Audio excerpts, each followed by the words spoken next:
Hello everyone and good morning. I have some flowers here in front of me that I harvested from the plot.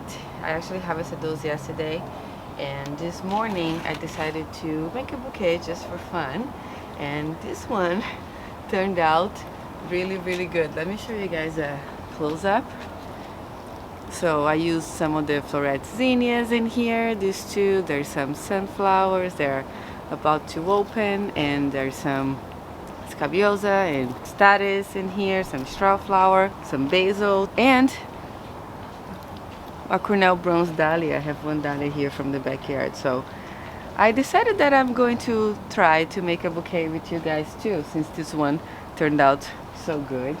So I have some leftover flowers here that I'm going to work with today, and this one is one that I made a few days ago. I made some similar ones to actually sell on Instagram last week and did really well. I'm so grateful that you guys supported me and actually bought some bouquets from the garden.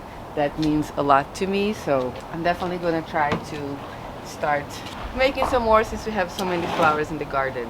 So let me show you guys here what I have to work with. So most of this here from the plot, other than this yarrow here. I stopped by a farmer's market on my way home from work yesterday, and they had some beautiful yarrow there. I decided to get it because my yarrow didn't come back colorful like this. It's all beige.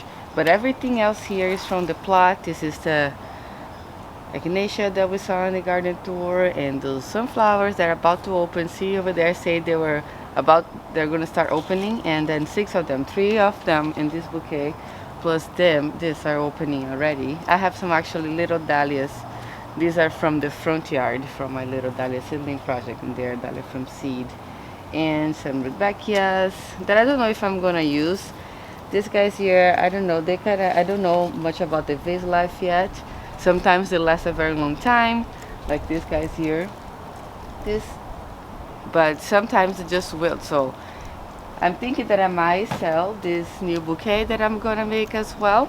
And I don't want to put in there anything that I don't know yet if it's gonna last or not. So we're just gonna put the prime stuff in there. So this is in here. I harvested, but I'm not sure if I'm going to use it. But all of these scabiosas from the plot too, they look so pretty. There's a black one in here. Let me see if I can find. Is it this one?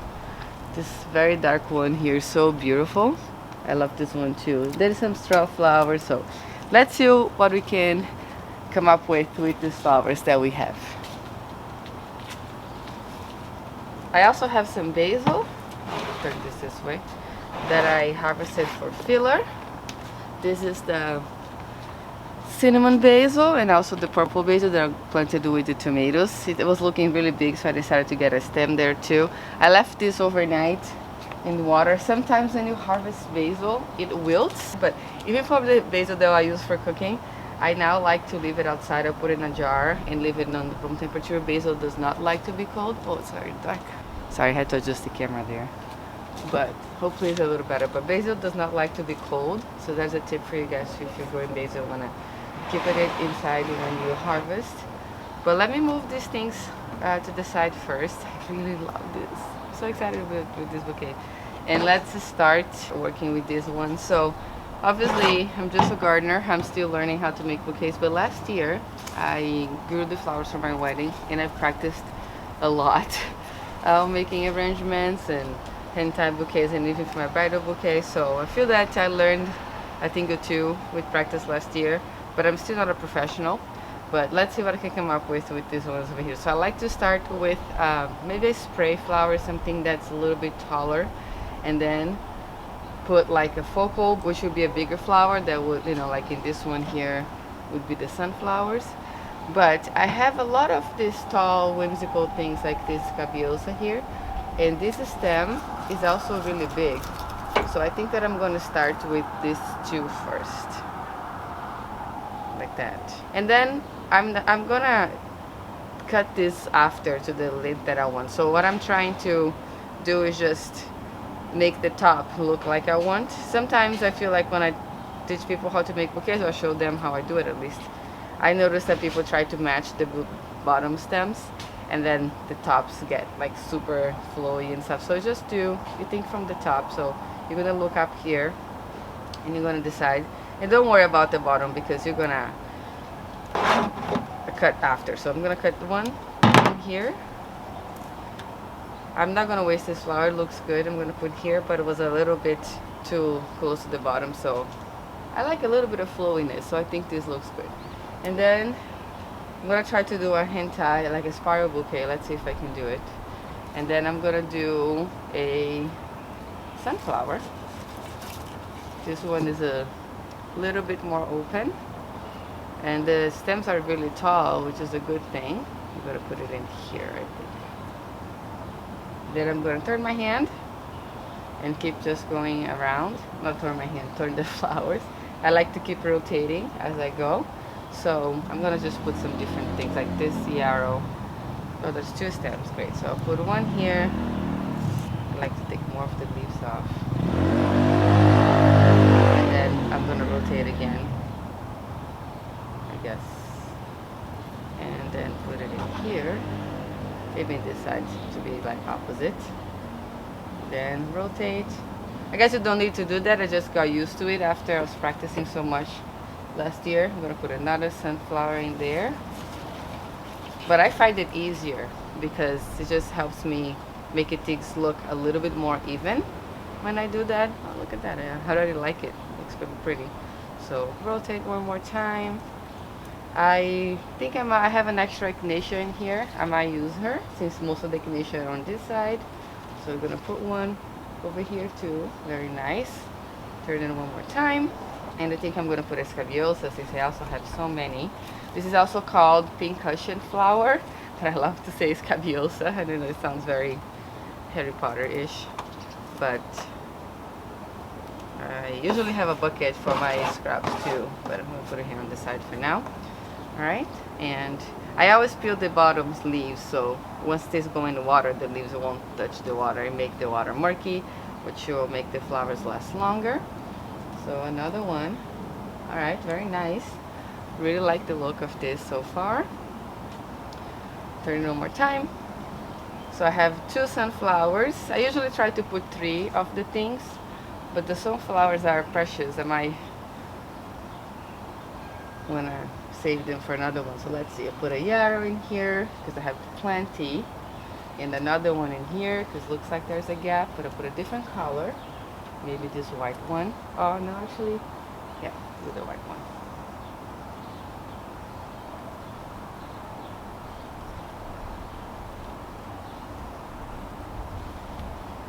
Very different than this one already. The one, let me show, put them like this.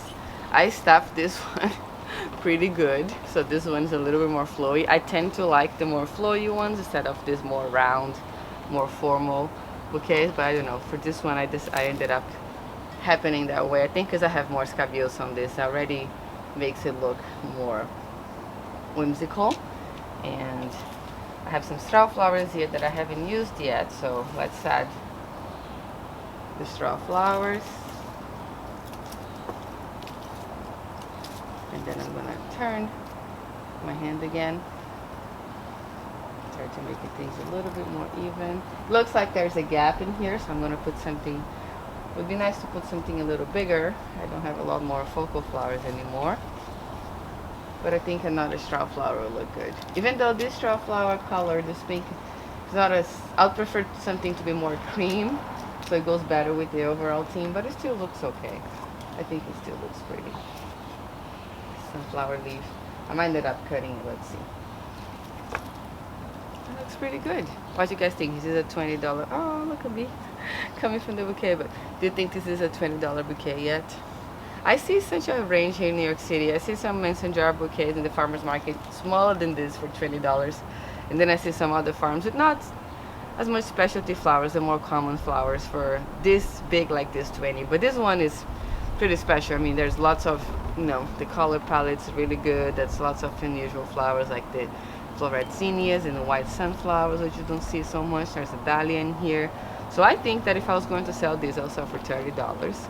But I've seen also in the farmers market the ones that are more, you know, design oriented, the farmers that look like they put more specialty things, selling this for about $40. So I don't know.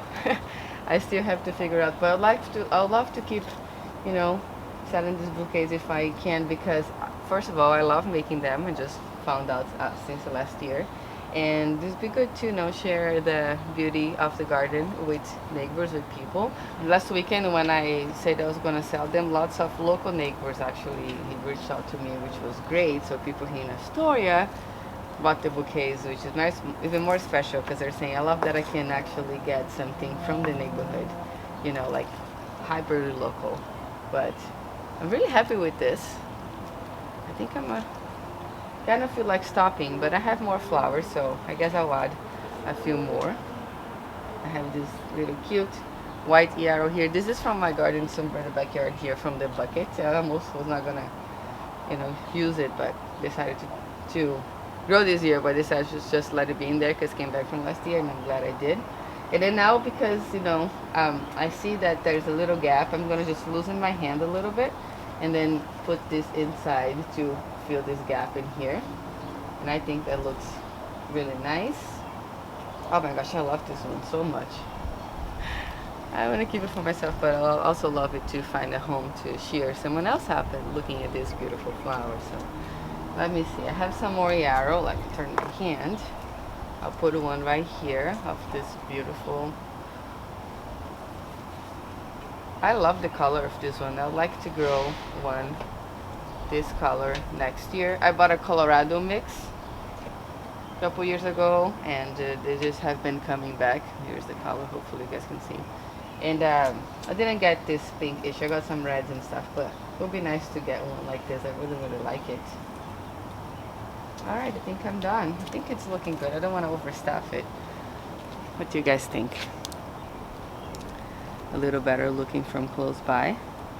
So I'm just gonna, and then it's gonna look very nice when the sunflowers open, because now it looks a little smaller, but these guys are gonna open nice and big and then fill up some more space too. But it's good to, since I'm planning to possibly sell this one, it's good to put the sunflower one still kind of close so it lasts longer in the vase. So these ones here, they are much bigger. Look at the difference. They were this like this yesterday, and just for one day just got this much bigger, you know. So you'll keep opening as well, which is nice. But here it is. Hopefully it doesn't look too whimsical with this scabiosa, but if you, I guess I could always just find the stem and push them down a little bit to make them a little tighter. But I like it like this. I think it looks very nice. I really like the way this one turned out. I could put one more flower here now that I'm looking. Look, there's a little gap, like there's no focal. Oh, sorry, this in here. And I have one last floret zinnia. So it's special. I'll give a special zinnia in here. Oh, look at that. Looks so good with the yarrow and everything. So now I think it's finished. I think it looks really good. Okay, I'm gonna tie it up. I have a lot of leftover flowers too, which is good. I don't have rubber bands, so I'm just tying with a little piece of jute. And it's a little small, but I'm gonna just make it work over here. I like to tie it because since I kind of try to spiral it, do the spiral method, I wanted to kind of keep the stems where they are, so it gives this impression of, you know, this nice open. I'll get more twine inside, but for now that's how it looks like. I'm going to cut the base of the stems, so it's good to cut to the shortest one, so you can, when you put in the vase, it's gonna keep the same sort of flowiness or height that you have put in the bouquet in here. So I'm gonna cut them to the bottom. There's some that are a little bit shorter, so it's gonna have to be hopefully you guys are seeing what I'm doing. A little shorter than this. It's always scary to cut because if you're like, oh, what if I want to move things around, you know? But it's okay. I do like this one looks. It actually would be nice if I had another scabiosa here because there's a lot of pink. But once the sunflower opens and get more white, that will look good. Not scabiosa, I'm sorry, echinacea. Another echinacea here would be very nice. But once this opens, that will make it look nice as well. So here it is, little local Astoria garden bouquet. I'm going to put it in the water. I have this vase over here. And the stems are usually too big, so when I put them in water, like in a regular vase, I always feel that it looks a little bit too tall. Oh, I forgot the basil. Should I add some basil in there? Anyway, let me finish this thought first. But it's okay, because once, you know, if I sell this, I'll tell the person that they should cut the bottom maybe an inch, and every day they should cut a little bit more for the flowers to last longer. So I'd rather have something that's long than give them a too short of a bouquet, and then they'll look very good when they put them inside. So even though I'm not, you know, I'm still an amateur, I like to think about those things and give the best things possible, so they would like hopefully buy some more from me. So now I'm gonna put the basil. I kind of forgot. I want to, then I'll cut this bottom stems again. I had the basil here and it makes it smell really, really good. So I'm just going to try to sneak it in here since this twine is a little bit loose. Oh, that's so good. This one's Thai basil. I have Thai basil and cinnamon basil in here, and it's gonna make it smell amazing. So another bonus points for selling it, you know, like you get something that smells good, people are probably gonna also get attracted to it and enjoy it even more. So basil is very good as a filler. And I actually love this little purple one. Let me get closer. For the cinnamon basil, I think adds such a little nice touch. This little touch of purple in there. It's subtle, but to my eye it looks really good, especially next to this nice, you know, the zinnia over there with this sort of pink purplish center. So alright, let me add a little bit more basil since I have so many.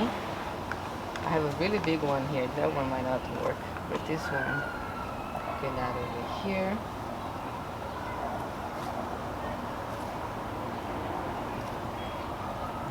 Okay, it looks nicer with the basil too. I guess a little bit of greenery, and you know, just makes it look a little bit more round, I guess, full. So oh, the stems actually look pretty good, very close to the original length that I cut. Just one a little bit bigger over here, and that's it. We have our bouquet. That will be it for this video today. Just wanted to do something really quick, having fun with the flowers. If you like to buy some bouquets from me to support my channel and my garden, I would really appreciate you. My Instagram is Mars Garden and Kitchen, so you can just follow me in there and send me a DM. I'm still just starting to do this, so I don't have really a system, but if you message me in there, we can coordinate and you can probably take this home if you like. And I'll try to be posting there too once I make some bouquets from the garden, even if I don't make YouTube videos, which take a little longer. But I will try my best to keep posting on Instagram when I have anything available to sell, because I would love for these flowers to cheer someone else's home as well. So thank you so much for watching today. I hope you have a wonderful day, and I'll see you next time.